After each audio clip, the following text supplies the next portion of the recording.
தலைநகரம் டெல்லி, இந்தியாவின் இதயம். திங்கட்கிழமை மாலை அந்த இதயத்தின் அமைதி ஒரு பெரும் சத்தத்தால் சிதறடிக்கப்பட்டது.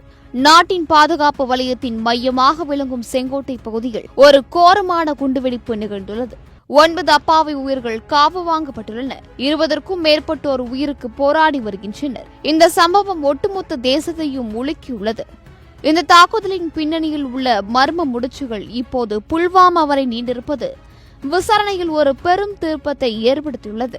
இந்த குண்டுவெடிப்பில் ஒரு விசித்திரமான மர்மம் ஒளிந்துள்ளது. பொதுவாக ஒரு குண்டு வெடித்தால் காயமடைந்தவர்களின் உடலில் இரும்பு துகள்கள், குண்டுகள் பதிந்திருக்கும். ஆனால் இந்த சம்பவத்தில் காயமடைந்தவர்களின் உடலில் அப்படி எந்த ஒரு துகள்களும் இல்லை என்பது தடயவியல் நிபுணர்களையே குழப்பத்தில் ஆழ்த்தியுள்ளது. வெடித்த கார் நிறுத்தப்பட்டிருக்கவில்லை. அது மெதுவாக நகர்ந்து கொண்டிருந்த கார். அதில் 3 பேர் பயணம் செய்ததாக கூறப்படுகிறது.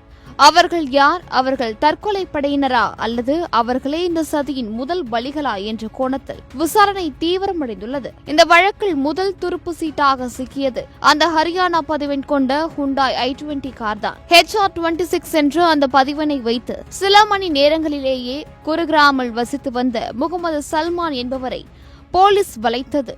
விசாரணையில் சல்மான் ஒரு நீண்ட கதையை கூறியுள்ளார். நான் இந்த காரை ஃபரிதாபாத்தை சேர்ந்த ஒரு புரோக்கர் மூலம் டெல்லி ஓக்லாவில் வசிக்கும் தேவேந்தர் என்பவருக்கு விற்றுவிட்டேன் என்று அவர் கூறியுள்ளார். ஆனால் போலீசாரின் கிடுக்குப்பிடி விசாரணையில் இன்னொரு அதிர்ச்சி தகவல் வெளிவந்துள்ளது. அந்த கார் பல கைகள் மாறி இறுதியில் ஜம்மு காஷ்மீரின் புல்வாமாவை சேர்ந்த தாரிக் என்ற நபரிடம் விற்கப்பட்டுள்ளது. புல்வாமா என்ற பெயர் கேட்டதும் விசாரணை அதிகாரிகளுக்கு பொறி தட்டியது. இந்த வழக்கு இப்போது ஒரு பயங்கரவாத சதி திட்டமாக உருவெடுத்துள்ளது. புல்வாமாவில் இருந்து புறப்பட்ட அந்த கார் எப்படி மீண்டும் டெல்லியின் இதய பகுதிக்கு வந்து வெடித்தது? இதுதான் இப்போது தேசிய புலனாய்வு முகமை மற்றும் டெல்லி காவல்துறையின் முன்னிருக்கும் $1 மில்லியன் கேள்வி. சல்மான், தேவேந்தர், தாரிக், இந்த சங்கிலி தொடரின் பின்னணியில் இருக்கும் நிஜமான சூத்திரதாரி யார்? உள்துறை அமைச்சர் அமித்ஷா இந்த விவகாரத்தில் நேரடியாக தலையிட்டுள்ளார். காயமடைந்தவர்களை மருத்துவமனையில் சந்தித்து ஆறுதல் கூறிய அவர் உடனடியாக ஒரு உயர்மட்ட ஆய்வுக் கூட்டத்திற்கு உத்தரவிட்டுள்ளார். டெல்லி முழுவதும் பாதுகாப்பு பன்மடங்கு பலப்படுத்தப்பட்டுள்ளது. நகரின் எல்லைகளில் வாகனங்கள் தீவிர சோதனைக்குட்படுத்தப்படுகின்றன. இந்த மர்ம முடிச்சுகள் அவிழுமா?